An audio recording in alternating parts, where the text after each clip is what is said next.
Hello दोस्तों।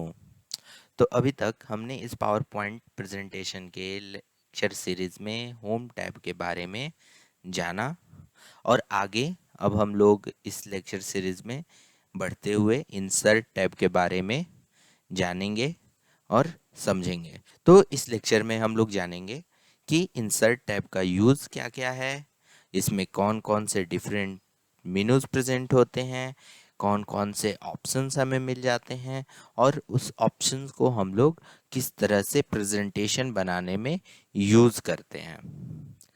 तो जो इंसर्ट टैब है माइक्रोसॉफ्ट पावर पॉइंट का एक बहुत ही पावरफुल फीचर है जो कि हमें वेरियस एलिमेंट्स प्रोवाइड करता है हमारे प्रेजेंटेशन में ऐड करने के लिए, जैसे कि pictures, screenshot, albums, tables, chart, smart art, videos, audios, many more tools.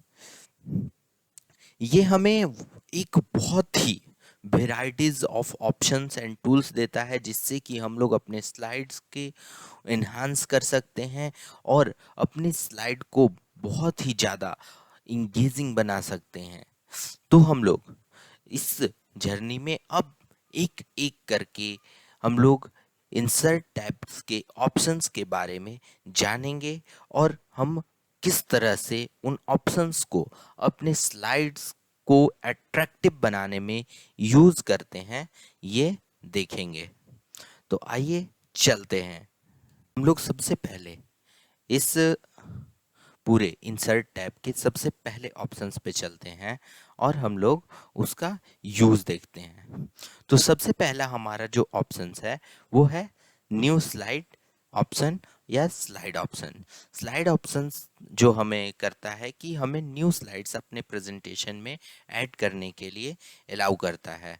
हम यहाँ से वेरियस स्लाइड्स चूज कर सकते हैं और इसमें अलग अलग तरह के लेआउट्स होते हैं, जैसे कि title slide, title and content, 3 column, big photo, collage, section, header, title only.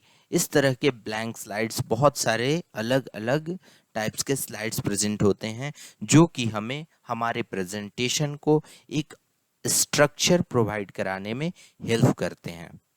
तो हम यहाँ से किसी भी तरह का स्लाइड अपने प्रेजेंटेशन में ऐड कर सकते हैं। हम जैसा चाहें वैसा स्लाइड अपने प्रेजेंटेशन में ऐड कर सकते हैं। नेक्स्ट आता है हमारा जो option tables option. Table option जो होता है हमारे प्रेजेंटेशन को और अच्छे से ऑर्गेनाइज्ड वे में डाटा को प्रेजेंट करने में हेल्प करता है। टेबल ऑप्शन जो होता है हमें कंपेयरिंग इंफॉर्मेशन, किसी इंफॉर्मेशन को कंपेयर करना है तो उसके लिए हम लोग यूज़ कर सकते हैं, या ग्रिड्स बनाने के लिए यूज़ कर सकते हैं, या मैट्रिक्स बनाने के लिए यूज़ करते हैं, जिससे कि हमारा जो डाटा है बहुत ही इफ़िशिएंट मैनर में व्यूअर्स को इंगेज कर सके। नेक्स्ट ऑप्शन जो मिल जाता है इमेज ऑप्शन। इमेज ऑप्शन में अलग अलग तरह के हमें और भी ऑप्शंस मिल जाते हैं, जैसे कि pictures, screenshot, photo album.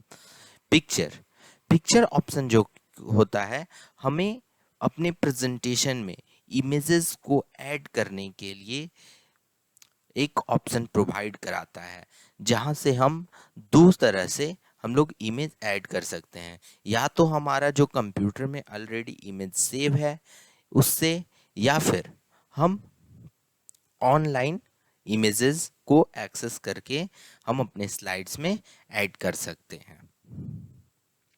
Next option जो है स्क्रीनशॉट ऑप्शन है। स्क्रीनशॉट ऑप्शन क्या करता है कि हम कोई भी स्नैपशॉट लिए हुए हैं विंडोज़ को, जैसे कि हम लोग प्रिंट स्क्रीन बटन से स्नैपशॉट्स ले लेते हैं और हमें अपनी स्लाइड में उस स्नैपशॉट को लगाना है, जिससे कि हम अपने प्रेजेंटेशन को कोई खास इंफॉर्मेशन हम लोग दिखा सकें, या फिर अपने डेस्कटॉप का कोई डॉक्यूमेंट का हम लोग स्नैपशॉट लेकर वहाँ हम लोग को प्रेजेंट करना है तो वो हम दिखा सकें। इसके लिए हम लोग स्क्रीनशॉट ऑप्शन का यूज़ करते हैं।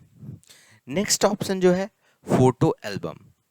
जैसे कि हम कोई फोटो कलेक्शन बना रहे हैं, अपने फेवरेट फोटोज का एक कलेक्शन बना रहे हैं, इससे हम एक ब्यूटीफुल प्रेजेंटेशन बना सकते हैं, जिससे कि हम लोग अलग अलग तरह के हम फोटोज उसमें ऐड कर सकते हैं, अपने फेवरेट फोटोज ऐड कर सकते हैं, जो कि स्लाइड बाय स्लाइड प्रेजेंट हो और हम उसे शो कर सकें।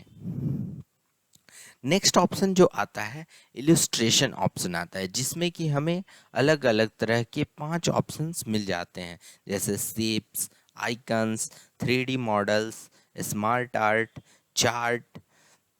शेप्स ऑप्शन जो क्या करता है, हमें अपने प्रेजेंटेशन में अलग अलग तरह के शेप्स इंसर्ट कराने के काम में आता है, जिससे हम शेप इसलिए भी इंसर्ट करते हैं कि हमारा जो प्रेजेंटेशन है वो मोर अट्रैक्टिव बने, मोर इंगेजिंग बने।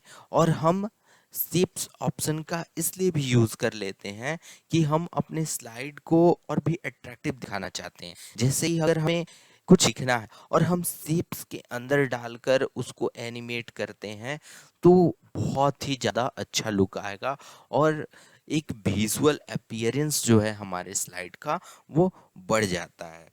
शेप हम लोग किसी भी कंटेंट को हाईलाइट करने के लिए भी यूज़ कर सकते हैं, किसी कंसेप्ट को डिस्प्ले करने, डायग्रामेटिकली डिस्प्ले करने के लिए भी यूज़ करते हैं।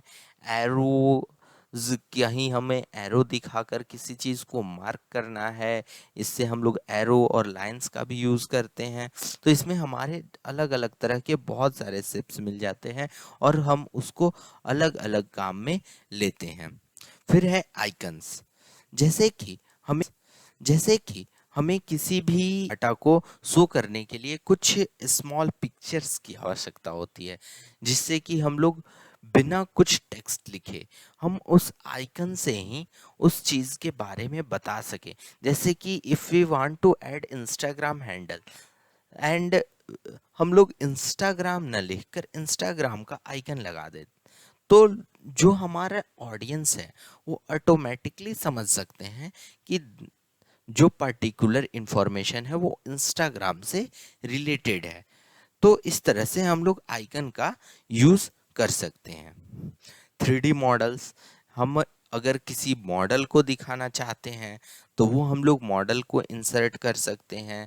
जैसे कि इफ़ हम लोग प्रेजेंट कर रहे हैं किसी आर्किटेक्चर हैं और हमें कोई घर का मॉडल, प्लांट का लेआउट बनाकर और ऑडियंस में हमारे मीटिंग्स चल रही हैं, हम अरे ऑडियंस को दिखाना है, हमारे बॉस को दिखाना है कि मैंने ये मॉडल तैयार किया है, तो हम लोग यहाँ से 3D मॉडल अपने प्रेजेंटेशन में इंसर्ट कर सकते हैं और दिखा सकते हैं। नेक्स्ट ऑप्शन है smart art option. Smart art क्या करता है कि हमारे जो डाटा है उसको एक ग्राफिकली लेआउट प्रेजेंट करता है, जिससे कि हम लोग अपने इंफॉर्मेशन को और विजुअलाइज करके विजुअली रिप्रेजेंट कर सकें और हमारे जो ऑडियंस है उनके लिए एक आई कैचिंग हो और वो इस चीज़ को नोट कर कर तुरंत उनके दिमाग में स्ट्राइक करे। इसमें हमें स्मार्ट आर्ट अलग अलग तरह के हमारे पास ऑप्शंस होते हैं, जैसे कि list, process, cycle, hierarchy, relation, matrix, pyramid, pictures, और भी बहुत तरह के हम ऑप्शंस यहाँ क्रिएट कर सकते हैं, लेआउट बना सकते हैं और खुद से उसमें हम लोग डाटा इंसर्ट करके अच्छे से हम लोग विजुअल डाटा रिप्रेजेंट कर सकते हैं। इससे हम लोग और भी एक देखेंगे कि अगर हमें किसी प्रोसेस के बारे में इलस्ट्रेट करना है तो हम प्रोसेस ग्राफिक को यूज़ करके हम प्रोसेस को स्टेप बाय स्टेप दिखा सकते हैं। किसी साइकिल के बारे में रिप्रेजेंट करना, हम लोग साइकिल, यहाँ प्री से डिज़ाइंड ग्राफिक्स मौजूद हैं और हम इनका यूज़ करके प्रेजेंटेशन को और भी अट्रैक्टिव बना सकते हैं। इसी तरह से हमारा जो नेक्स्ट ऑप्शन है वो है चार्ट। चार्ट जो होता है हमें एक इजी पैटर्न प्रोवाइड कराता है, किसी भी इंफॉर्मेशन को, किसी भी डाटा को, किसी भी ट्रेंड को एक विजुअली अपीयर करके हम उसे आसानी से ऑडियंस को समझा सकते हैं। हमें यहाँ पे वेरियस टाइप्स ऑफ चार्ट हैं, जैसे कि bar chart, pie chart, line chart, area chart, map, stock, radar, tree map, sunburst, histogram, waterfall and अलग अलग तरह के हम यहाँ चार्ट्स देख सकते हैं। हमारे पास बहुत तरह के टेम्पलेट्स मौजूद होते हैं। हमारे पास बहुत तरह का ये इस तरह से चार्ट टाइटल्स देख सकते हैं कि ये मेरे पास प्री डिज़ाइंड हम यहाँ पे टेम्पलेट मौजूद होता है, जिसको कि हम लोग यूज़ कर कर अपने स्लाइड को और भी अट्रैक्टिव बना सकते हैं, और जो ऑडियंस है उनको आसानी से अपने प्रेजेंटेशन में इंग्लिश कर सकते हैं। जब भी हम चार्ट इंसर्ट करेंगे तो इस तरह का एक इंटरफेस खुल जाता है, जिसमें कि हम लोग डाटा को एक्सेल सीट जो हमारे पास दिख रहा है उसमें हम लोग इंसर्ट करेंगे, उसमें टाइप करेंगे, फिट करेंगे, और चार्ट हमारा ऑटोमेटिकली वो डाटा चार्ट के फॉर्म में रिप्रेजेंट कर देगा। नेक्स्ट ऑप्शन जो हमारे को मिल जाता है वो होता है टेक्स्ट बॉक्स, या हम पहले यहाँ आ जाते हैं, टेक्स्ट बॉक्स बहुत आगे है। तो गेट एडन्स मतलब कि इंस्टेंटली हमें कुछ ऐसे फीचर्स अगर हम परचेज करना चाहते हैं जो कि हमें यूज़फुल होता है, तो हम लोग यहाँ से अपने पावर पॉइंट में अलग अलग तरह के फीचर ऐड कर सकते हैं। यहाँ हम लोग जाएंगे, यहाँ ऑफिस स्टोर से हम लोग कर सकते हैं, जहाँ हमें ये सब मिल जाते हैं इंस्टेंटली ऐड करने के लिए। हमें हमारे जो पावर पॉइंट है उसको और भी अट्रैक्टिव बनाने के लिए और भी वे में बनाने के लिए हम यहाँ से कुछ इंस्टेंट ऑप्शंस को अपने पावर पॉइंट में ऐड कर सकते हैं। तो इस वीडियो में इतना ही, मिलते हैं नेक्स्ट वीडियो में और करते हैं अपने इंसर्ट टैब को और भी ज़्यादा एक्सप्लोर और जानते हैं इसके बारे में। Thank you so much.